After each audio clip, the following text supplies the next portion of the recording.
Assalamu alaikum. Welcome to class 10. Hope you all are fine by the grace of Allah. Today we are starting our chapter 1, that is sets. So student, as you have studied in class 6, 7 and 8 set. What is set? A set is a well-defined collection of distinct objects. So what are distinct objects? Those objects that are countable are called distinct objects. Distinct objects are consist of elements.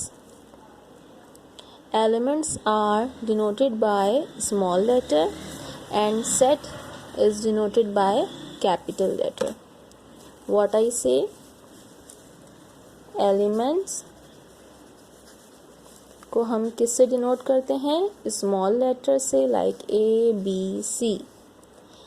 और set को हम किससे denote करते हैं? Capital letter से, that is A B C. For example, अगर मैं आपसे कहूँ A is an element of set A, like A is an element of set A. तो क्लियरली नज़र आ रहा है, मैंने एलिमेंट को स्मॉल लेटर से लिखा है और सेट A को कैपिटल लेटर से लिखा है. इसको अगर हम नोटेशन फॉर्म में लिखना चाहें तो हम लिखेंगे A belongs to set A. This sign means belongs to, यानी A जो है वो सेट A का एलिमेंट है. और अगर A सेट ए का एलिमेंट नहीं है तो हम नोटेशन फॉर्म में कैसे लिखेंगे? A does not belongs to set A. Students, कुछ सेट्स आप लोग पहले से पढ़ते आ रहे हैं, जैसा कि नेचुरल सेट्स, प्राइम नंबर का सेट्स, ये सब सेट्स कहलाते हैं sets of number. Now open your book, page number 1. There are some important sets of numbers. Number 1, set of natural numbers. Natural numbers वो sets होते हैं, उन numbers को बोलते हैं जो हम अपनी नर्सरी क्लास से या फॉरवर्ड काउंटिंग जो हम पढ़ते हुए आ रहे हैं उसको हम नेचुरल नंबर कहते हैं, लाइक 1 2 3 सो ऑन. ये कंटिन्यूस रहते हैं. इनको नेचुरल नंबर को डिनोट किया जाता है लेटर एन से. Set of whole numbers. Whole numbers कौन से कहलाते हैं? होल नंबर्स भी हमारे पास फॉरवर्ड काउंटिंग की तरह होती है, लाइक नेचुरल नंबर, सिर्फ उनसे पहले 0 आ जाता है और होल नंबर्स को लेटर W से डिनोट किया जाता है. Set of integers. इंटीजर्स भी होल नंबर्स ही होते हैं, लेकिन सिर्फ फ़र्क ये होता है कि इंटीजर्स पॉजिटिव भी होते हैं और नेगेटिव भी, यानी उन्हीं नंबर्स को हम पॉजिटिव साइन के साथ और नेगेटिव साइन के साथ लिखेंगे तो वो इंटीजर्स बन जाएंगे और इंटीजर्स का सिंबल होता है Z. Set of prime numbers. As we know, prime numbers वो नंबर्स होते हैं जो सिर्फ अपने ही टेबल में आते हों, like 2 3 5 7 11. And set of odd numbers. Odd numbers are those number that are not divisible by 2. वो नंबर्स जो 2 से डिवाइड ना होते हों उनको ऑड नंबर्स कहते हैं. Set of even numbers. वो नंबर्स जो कि 2 से डिवाइड हो जाते हैं उनको इवन नंबर्स कहते हैं. Set of rational numbers. Rational numbers का सेट किसे कहते हैं? रैशनल नंबर्स उन नंबर्स को बोलते हैं जिनको हम फ्रैक्शन में लिख सकते हैं, लाइक अपॉन में P अपॉन Q. और सेट ऑफ इरैशनल नंबर्स. वो नंबर्स जिनको हम रेशो में नहीं लिख सकते, जिनको हम फ्रैक्शन में नहीं लिख सकते, उनको हम इरैशनल नंबर कहते हैं. ऐसे ही सेट ऑफ रियल नंबर्स होते हैं. तो रियल नंबर्स कौन से होते हैं? जैसा कि मैंने आपको बताया, रैशनल नंबर्स जिनको फ्रैक्शन में लिखा जाता है और इरैशनल नंबर जिनको फ्रैक्शन में नहीं लिख सकते.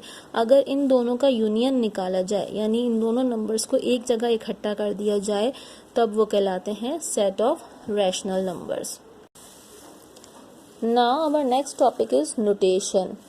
Notations are used to describe a set. Notation जो है वो सेट को डिस्क्राइब करने के लिए यूज़ की जाती है.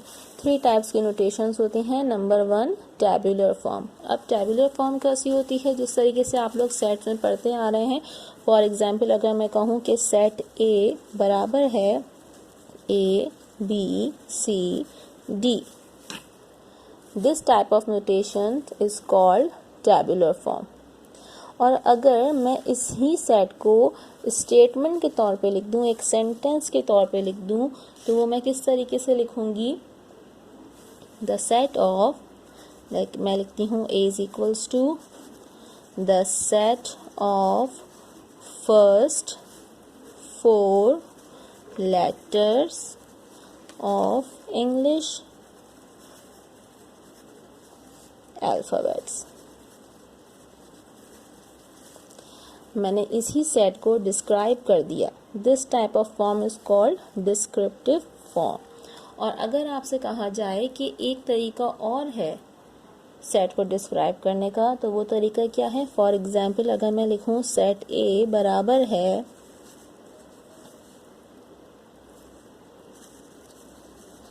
Is an odd integer. अब इसको हम पढ़ेंगे कैसे? इसको पढ़ने का तरीका ये है, A is the set of all x such that x is an odd integer. This type, यानी कि जिसमें हम नोटेशंस के ज़रिए या सिंबल्स के ज़रिए अगर हम सेट को डिस्क्राइब करते हैं, वो कहलाती है हमारे पास सेट बिल्डर फॉर्म।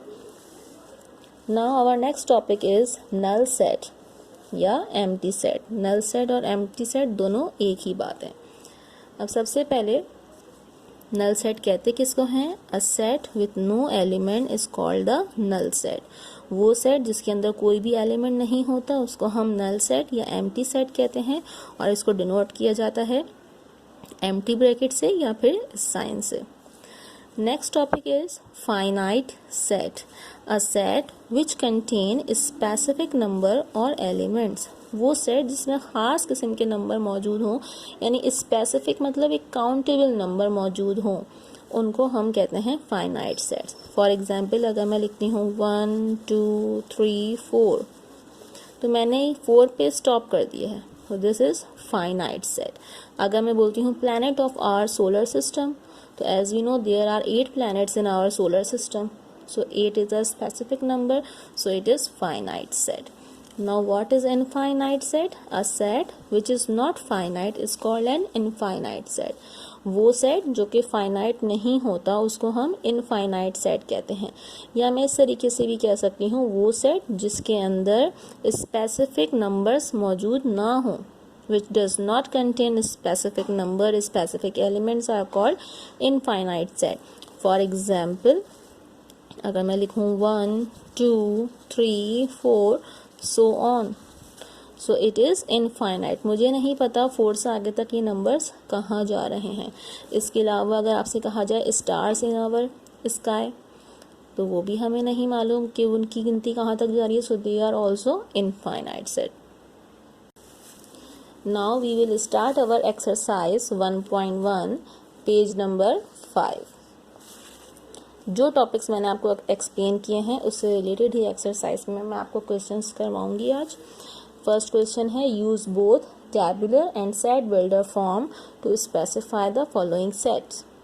मैं आपको एक सेट करवा रही हूँ, इसके बाद जो क्वेश्चन है वो आप लोग खुद से होमवर्क में करेंगे। सेम मेथड अप्लाई होगा। आपसे क्या कहा जा रहा है कि जो आपको सेट दिया हुआ है उसको टैबुलर फॉर्म में भी लिखिए और सेट बिल्डर फॉर्म में भी लिखिए। अभी मैंने आपको बताया कि टैबुलर फॉर्म कैसे कहते हैं और सेट बिल्डर फॉर्म कैसे कहते हैं। तो आइए हम ये क्वेश्चन स्टार्ट करते हैं। सबसे पहले हम इस क्वेश्चन को कैसे स्टार्ट करेंगे। क्वेश्चन है हमारे पास, the set of positive integers greater than 2 and less than 6। सबसे पहले मैं किसकी हेडिंग डालूंगी? मैं हेडिंग डालूंगी यहाँ पे टैबुलर फॉर्म। टैबुलर फॉर्म मैंने आपको बताई है कि टैबुलर फॉर्म में सिंपल ब्रैकेट बनाकर नंबर लिखा जाता है। क्या कहा जा रहा है? पॉजिटिव इंटीजर्स हैं, इंटीजर्स नंबर्स होते हैं, पॉजिटिव हैं तो प्लस का साइन लगाना ज़रूरी नहीं होता। यहाँ पे क्या कह रहे हैं? Greater than 2 and less than 6। तो 2 से बड़ा नंबर कौन होता है? 3 4 5, और लेस देन 6 है, इट मीन्स कि मैं 5 पर स्टॉप कर दूंगी। ये हो गई मेरी टैबुलर फॉर्म। इसके बाद सेकंड, इसी सेट को आपसे कह रहे हैं कि आप इसको सेट बिल्डर फॉर्म में लिखिए। तो मैं यहाँ पे हेडिंग डालूंगी सेट बिल्डर फॉर्म। क्वेश्चन आपको किस फॉर्म में दिया हुआ है? क्वेश्चन आपको डिस्क्रिप्टिव फॉर्म में दिया हुआ है। The set of positive integers greater than 2 and less than 6। अब हम इसको सेट बिल्डर फॉर्म में कैसे लिखेंगे?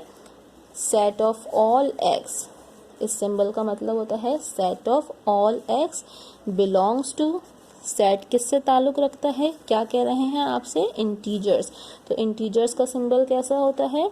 z। और पॉजिटिव इंटीजर्स हैं तो मैं इसके ऊपर प्लस का साइन लगाऊंगी।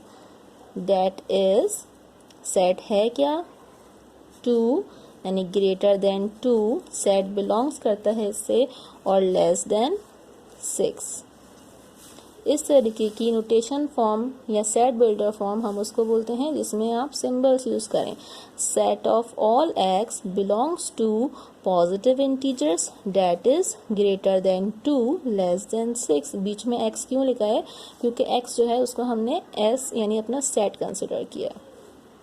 सो स्टूडेंट, इसी तरीके से जो इसके रिमेनिंग पार्ट्स हैं क्वेश्चन नंबर 1 के, आपके पास पेज नंबर 5 पर BCD 3 पार्ट्स हैं, वो तीनों पार्ट्स आप होमवर्क में खुद करेंगे। Okay, now let's move to question number 2। Which of the following sets are null set? आपको बताना है इनमें से कौन से सेट जो है वो नल सेट हैं। इसके 2 पार्ट मैं आपको करा रही हूँ, 2 पार्ट आप लोग खुद करेंगे। सबसे पहला है set of all x is a letter before a in the English alphabet। यानी कि ये वो सेट है जिसके अंदर लेटर क्या है? Before a in the English alphabet, यानी इंग्लिश अल्फ़ाबेट में a से पहले कोई लेटर आता हो, इस सेट के अंदर वो एलिमेंट है। तो क्या आप जानते हैं ऐसा कोई एलिमेंट जो a से पहले आता हो? इंग्लिश अल्फ़ाबेट में a से पहले कोई लेटर आता है? तो ऐसा कोई लेटर नहीं है। इंग्लिश अल्फ़ाबेट तो स्टार्ट ही ए से होती है। तो it means A is equals to, ये सेट हमारा कैसा है? This set is null set. Second है आपके पास B is equals to set of all X plus 5 is equals to 5। तो एज वी नो, अगर मैं यहाँ पे रफ में करूँ 5 is equals to 5 is equals to 5 का क्या मतलब है? यहाँ पे अगर मैं कहूँ आपसे कि ये +5 है, यहाँ की क्या हो जाएगा? -5। तो 5 - 5 इज इक्वल्स टू 0। तो यहाँ पे बी सेट जो है वो हमारा किसके बराबर आ रहा है? 0। 0 is an element, so this is not a null set, it is 0। ऐसे ही क्वेश्चन नंबर सी और क्वेश्चन नंबर डी है वो आप लोग खुद से करेंगे। Now next question is which of these are finite and which of these are infinite. अब आपको सिंपल इसमें बताना है कि कौन से सेट्स जो हैं वो फाइनाइट हैं और कौन से infinite. So number 1, the months of a year. As we know there are 12 months in a year. 12 is a specific number, it means this set is finite set. Part E देखिए, the set of lines passing through a point. अगर आपसे कहा जाए एक point है और इसमें से बहुत सारी सेट्स की लाइन्स जो हैं वो पास हो रही हैं, तो आप लोग जानते हैं कि एक पॉइंट है तो इससे बहुत सारी लाइन्स जो हैं पास हो सकती हैं। तो it means this set is infinite set. So students, I hope मैंने जितना भी टॉपिक आपको समझाया है वो आपको अच्छे से समझ में आया होगा। आप लोग क्वेश्चन नंबर 1, 2 और 3 के रिमेनिंग पार्ट्स होमवर्क में कीजिएगा और इसकी बहुत प्रैक्टिस कीजिएगा। Thank you.